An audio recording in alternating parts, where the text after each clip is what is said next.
Bitawan mo yung mga bagay na lumanakaw ng prayer life mo. Bitawan mo yung mga bagay na nagdadala sa'yo kakarnalan.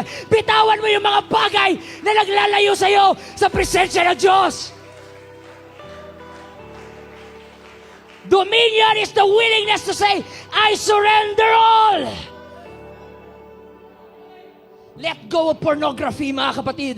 Let go of lasciviousness. Let go of your pride. Let go of materialism. Let go of your greed. Tayo magdo-dominate. It's easy to say na ibibigay natin lahat sa Panginoon. But until now, marami pa rin tayong mga Diyos-Diyosan na nakabulsa sa atin, mga kapatid. Tapos magtataka ka ba't hindi ka mapuspos paglinggo? Magtataka ka bakit hindi ka ma-revive, mga kapatid? Tapos sinisisi mo sa pulpito, hindi kasi anointed, hindi kasi maganda yung preaching, hindi kasi magaling yung preacher. Ang taong gutom ay gutom.